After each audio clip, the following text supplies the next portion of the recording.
Salut les passionnés d'aquarelle, on se retrouve aujourd'hui pour la toute dernière vidéo de cette année 2023 et comme hier c'était l'hiver, j'ai eu envie de vous proposer un petit tuto qui colle à la saison et de le saupoudrer d'un petit peu de magie. Parce qu'on est entré dans la période la plus sombre de l'année, les jours sont très courts et je trouve qu'on a tous besoin d'un peu de féerie pour nous enchanter un petit peu. En plus dans quelques jours, c'est Noël et l'ambiance se prête à tout ça. Je vais donc vous montrer ce qui se passe quand le sel rencontre l'aquarelle. Probablement que certains et certaines d'entre vous ont déjà expérimenté avec cette technique ou l'ont déjà vu en vidéo, mais je trouve qu'on ne s'en lasse jamais tellement les effets obtenus sont incroyables. Dans ce tuto, on va en profiter aussi pour réviser les techniques mouillé sur mouillé et je vais vous montrer une astuce toute simple pour diffuser les couleurs et les fondre très facilement les unes dans les autres. Donc je vais pas parler plus longtemps parce qu'on a plein de choses très cool à voir.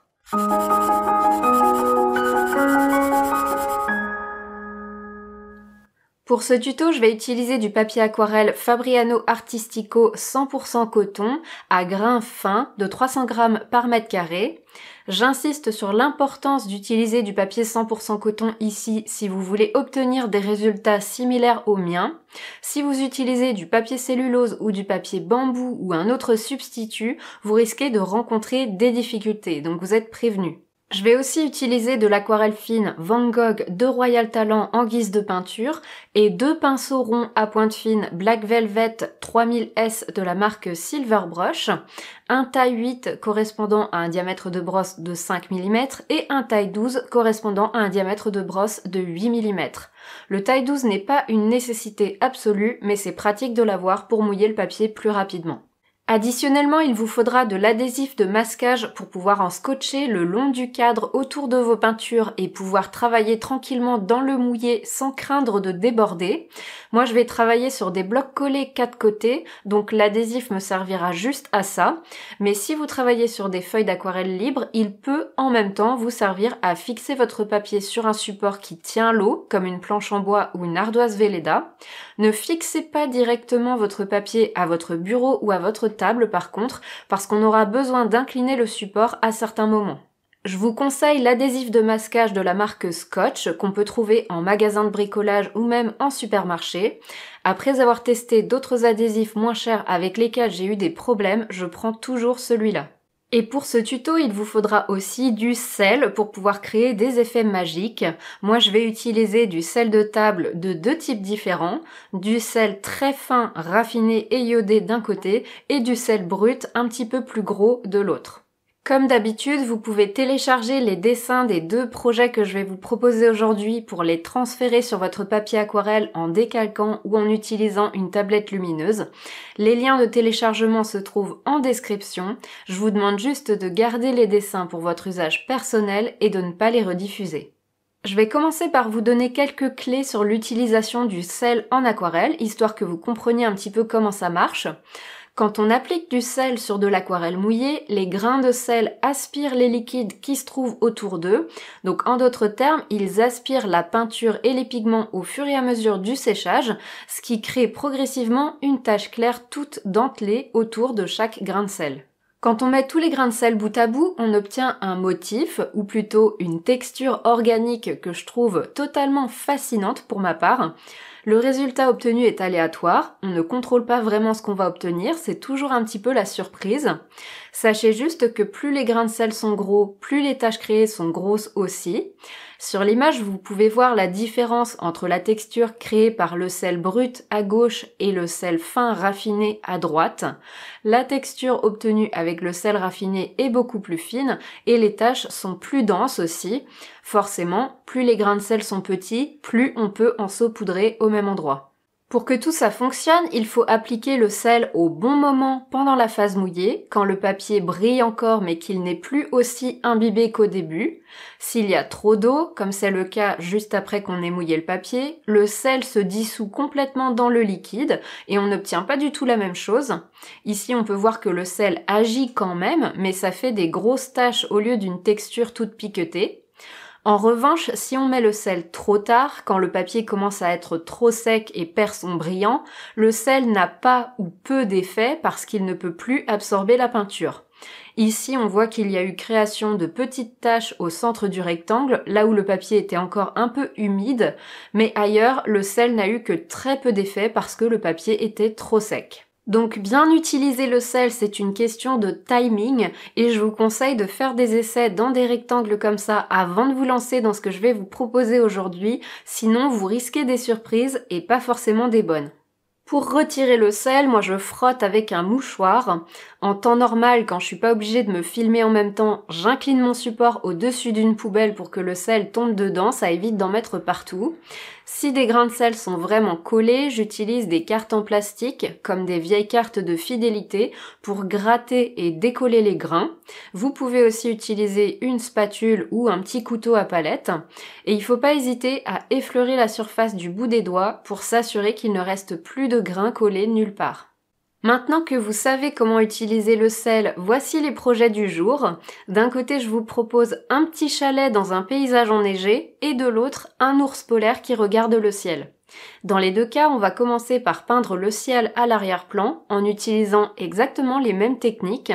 Et dans les deux cas, j'estompe le dessin en le tamponnant à l'aide d'une gomme mie-de-pain avant de me lancer dans la peinture pour éviter qu'il ne transparaisse plus tard sous la couche d'aquarelle. Je vais travailler avec mon support à plat la plupart du temps. Je vais l'incliner à des moments bien choisis pour utiliser la gravité à bon escient, mais je vous dirai quand, et de toute façon, vous le verrez à l'écran. Quand je dis rien de particulier, considérez que le support est à plat. Je vais commencer par préparer mes couleurs. En base, pour mon ciel, j'ai besoin d'un bleu légèrement terni. Je pars de mon bleu outre-mer, et pour le ternir un peu, je lui ajoute une toute petite pointe de terre de sienne brûlée. Vous pouvez aussi utiliser de la terre d'ombre brûlée à la place, ça marche pareil. Il faut mettre peu de terre de sienne brûlée, sinon le bleu sera trop terne. C'est le cas ici, je trouve que j'ai trop terni mon bleu. Dans ce cas, pas de panique, il suffit de remettre du bleu outre-mer dans le mélange pour ajuster et lui redonner un peu de vivacité. En plus du bleu qui va me servir de base, je vais mettre sur ma palette deux couleurs qui me serviront à créer une ambiance de type aurore boréale. J'ai choisi pour ça un vert bleuté, le vert phthalo, et un violet, le violet bleu permanent. Si vous n'avez pas de violet prêt à l'emploi, vous pouvez en créer un très facilement en mélangeant du bleu avec du rose.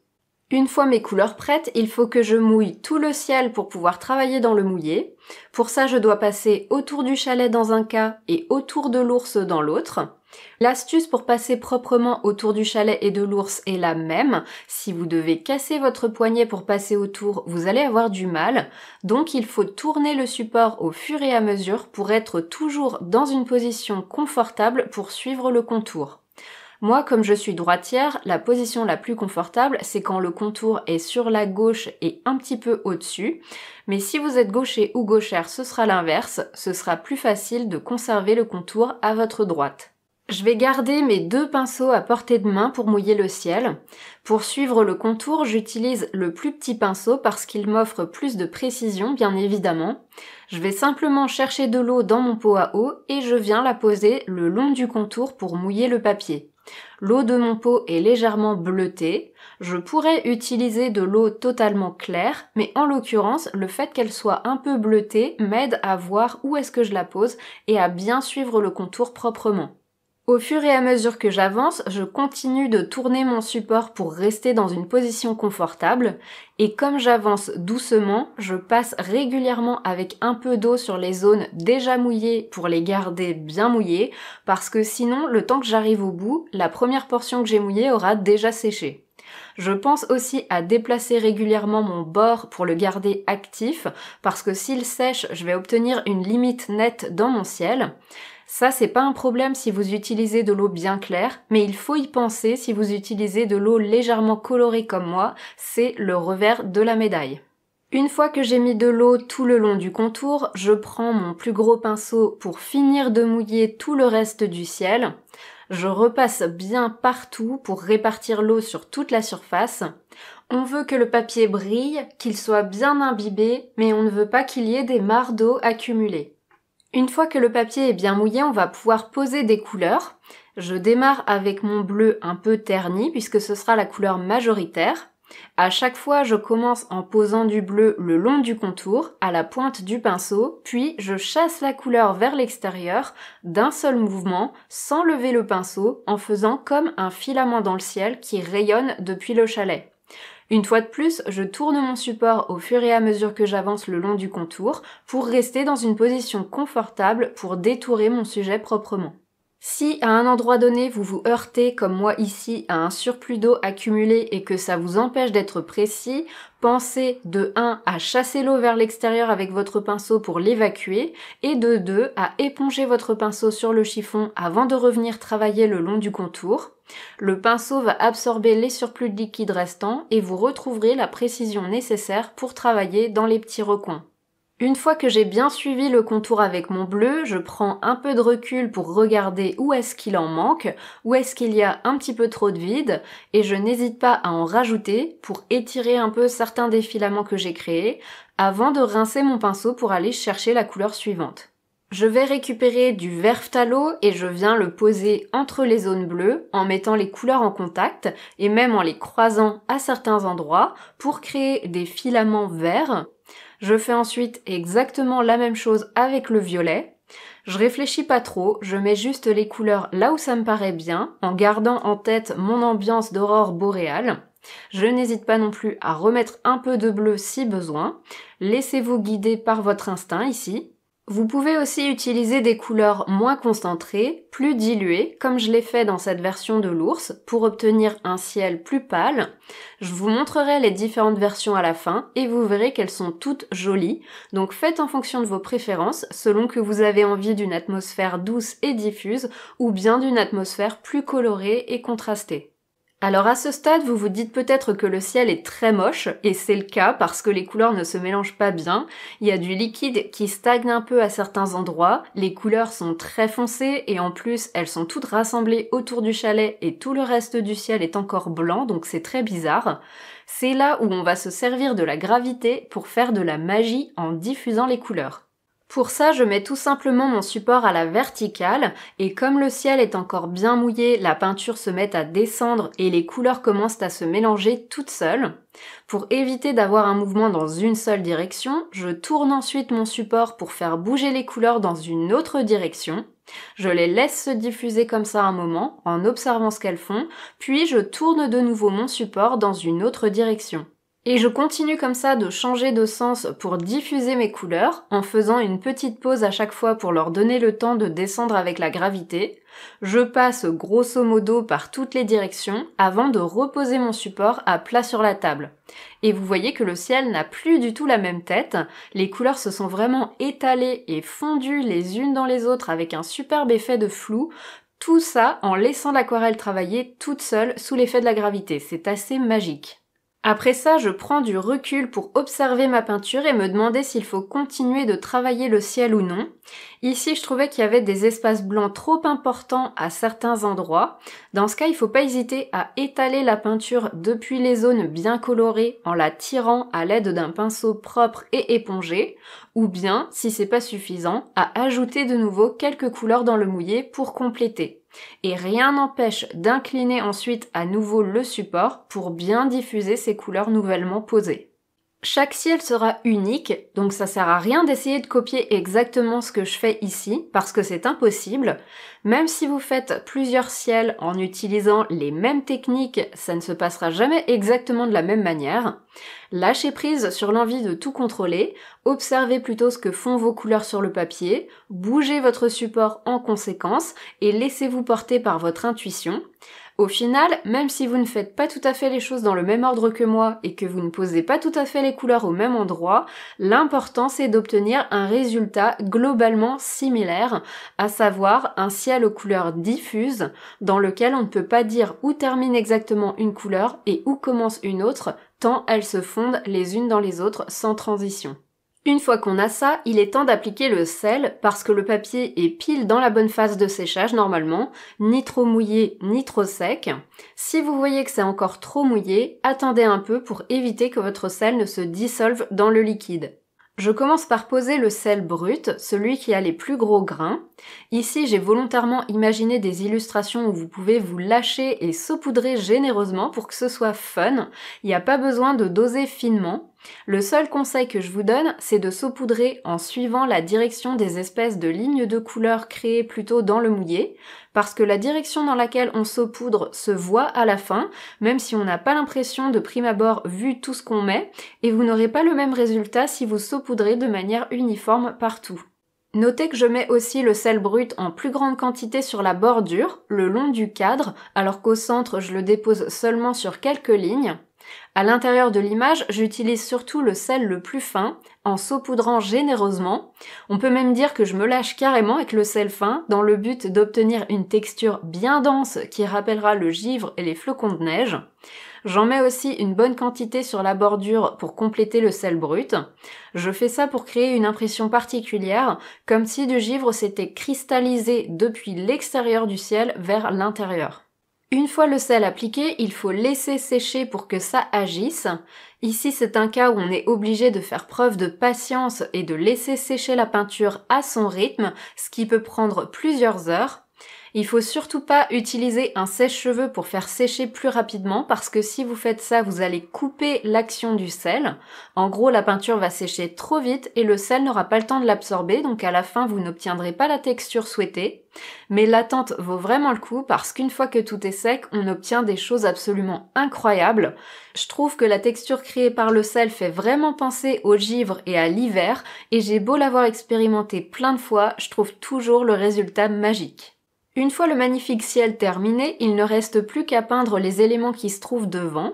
Je vais commencer par vous montrer comment peindre le petit chalet dans son paysage enneigé. Je remplis tout d'abord la petite fenêtre avec du jaune et tant que la couleur est encore mouillée, j'ajoute une toute petite note de orange dans le coin en haut à droite de la fenêtre en faisant plusieurs petites touches avec la pointe de mon pinceau et je laisse ce orange se diffuser tranquillement tout seul. Pendant que la fenêtre sèche, je prépare la couleur brune qui va me servir de base pour le bois du chalet. Je pars d'un brun orangé, la terre de sienne brûlée, et j'y ajoute une toute petite pointe de bleu outre-mer pour la faire virer sur un brun un poil plus terne et plus foncé, dont je me fais une version très diluée sur la palette en le mélangeant avec beaucoup d'eau. Je m'en sers pour remplir l'ensemble du chalet en passant autour de la petite fenêtre. Elle doit absolument être bien sèche avant ça, sinon le brun s'insinuera dedans. Rien de compliqué ici, on est sur un aplat uniforme classique. Pour ça, je démarre d'un côté et une fois que j'ai commencé, je ne m'arrête plus. Je continue de déplacer mon bord vers l'autre côté de la forme pour éviter qu'il ne sèche. Après ça, il faut bien laisser sécher le chalet ou bien le faire sécher à l'aide d'un sèche-cheveux sur programme froid parce qu'on va créer la texture du bois par glacis par-dessus la sous-couche. Pour ça, je fonce le brun que j'ai créé précédemment en lui ajoutant une nouvelle petite pointe de bleu outre-mer et comme en l'état il est vraiment très concentré et foncé, je m'en fais là aussi une version un peu diluée sur la palette. Je viens souligner la partie gauche du toit à la pointe du pinceau avec ce brun et je fais descendre quelques petits traits sur la façade du chalet. Pour qu'ils se fondent dans le reste, je vais les estomper. Pour ça, je rince mon pinceau, je l'éponge sur le chiffon et je repasse sur le bord de mes petites marques en les tirant vers le bas de la façade. Si mon pinceau se salit trop, je n'hésite pas à le rincer et à l'éponger de nouveau avant de continuer. Je fais exactement la même chose pour la partie droite du toit ainsi que pour le bas de la façade, sauf que là je tire ma peinture vers le haut au lieu de la tirer vers le bas, mais le principe est le même. Idem sur le côté du chalet, je fais cette fois des marques à l'horizontale pour différencier le côté de la façade avant, mais je les estompe de la même manière en les effleurant avec un pinceau rincé et épongé. Le secret, c'est de pas revenir avec trop d'eau, sinon vous allez tout diluer et les marques ne se verront plus. À la fin, je n'oublie pas de souligner le contour et les carreaux de la fenêtre pour qu'ils se voient un peu mieux. Un peu plus tard, après avoir pris du recul, je vais décider de les foncer encore à l'aide de la version la plus concentrée de mon brun. Mais avant ça, je suis venue tracer les petites barrières à la pointe du pinceau. Pour ça, je me casse vraiment pas la tête, je fais juste des traits à la pointe du pinceau et je me fiche que ce soit pas parfait ni complètement droit. D'ailleurs, ces barrières sont optionnelles, vous pouvez très bien les enlever si vous préférez faire un paysage complètement ouvert. Pour finir, j'ajoute des ombres dans la neige autour du chalet en utilisant une version très diluée du bleu que j'ai créé tout au début pour le ciel. Je dessine les ombres sans me prendre la tête en faisant des zigzags à la pointe du pinceau ou bien juste des traits comme ici sous les petites barrières. J'oublie pas d'en mettre quelques-unes le long de l'adhésif de masquage parce que si vous laissez tout blanc, le cadre n'apparaîtra pas une fois l'adhésif retiré et le trait de crayon gommé. Je vous montre rapidement comment faire l'ours polaire maintenant. Je commence par créer un gris très dilué en mélangeant tout d'abord du bleu outre-mer à beaucoup d'eau. J'y ajoute une pointe de terre de sienne brûlée pour obtenir un gris chaud très clair. Je l'utilise pour mettre des petites ombres dans la fourrure de l'ours à la pointe du pinceau. Rien de compliqué, les endroits où il y a des ombres sont indiqués sur le dessin par des traits. Grosso modo, il faut en mettre au niveau des jointures, mais également dans l'oreille, le long de l'écharpe et sous le museau. J'ai aussi rempli le nez avec mon gris pour créer une sous-couche. Je prends ensuite du gris de paint sous une forme très concentrée, ce qui fait qu'il est noir, pour dessiner le petit zigzag dans l'oreille, placer un petit point pour l'œil et remplir le nez en laissant un petit reflet sur le haut qui laisse entrevoir la sous-couche grise que j'ai créée juste avant. Alors avant de pouvoir faire ça, il faut évidemment que le nez soit bien sec. Je dessine aussi le sourire de l'ours, délicatement, à la pointe du pinceau. Si vous avez du mal à dessiner ce genre de détails très fins au pinceau, n'hésitez pas à utiliser un feutre noir à pointe fine à la place, ça fonctionne très bien aussi. Il ne reste plus qu'à remplir l'écharpe de l'ours, et pour ça, moi j'ai choisi un beau rouge pompier que j'ai créé en mélangeant un rouge orangé, le vermillon, avec un rose, le rose quinacridone. Rien de compliqué, on est de nouveau sur un aplat de couleurs uniforme classique. Il faut ensuite laisser sécher l'écharpe ou la faire sécher au sèche-cheveux pour pouvoir ajouter quelques ombres par-dessus. Pour ça, j'ajoute une toute petite pointe de bleu outre-mer dans mon rouge pour le ternir et le foncer et je viens placer quelques petits traits sur l'écharpe, histoire de figurer très simplement quelques plis et quelques ombres. Je place ensuite quelques ombres dans la neige en dessous de l'ours à l'aide de mon bleu en version très diluée. C'est ça qui va permettre de délimiter son contour, sinon on ne sait pas où finit l'ours et où commence la neige. J'estompe les ombres de la même manière que j'ai estompé les petites marques foncées sur le chalet précédemment. Je repasse sur le bord à l'aide d'un pinceau rincé et épongé en tirant la couleur diluée vers l'extérieur. Ça me permet de l'amener au contact de l'adhésif de masquage, ce qui est important pour que le cadre apparaisse plus tard. Pour la même raison, j'ajoute aussi quelques ombres dans la neige sur la droite en traçant des zigzags à la pointe du pinceau et en les effleurant ensuite à l'aide d'un pinceau rincé et épongé pour les estomper. Pour finir, je fais sécher les ombres au sèche-cheveux et je viens renforcer celles qui se trouvent juste en dessous de l'ours en remettant une petite couche de bleu dilué dessus, histoire de bien ancrer l'ours dans la neige. Et voilà, c'est terminé, notre ours polaire est tranquillement assis à contempler son magnifique ciel d'hiver. Je vous montre les deux versions différentes que j'ai faites. Sur celle de gauche, j'ai utilisé des couleurs plus diluées, moins intenses que sur celle de droite, donc l'effet est plus doux et plus diffus, alors qu'à droite c'est plus peps, plus contrasté.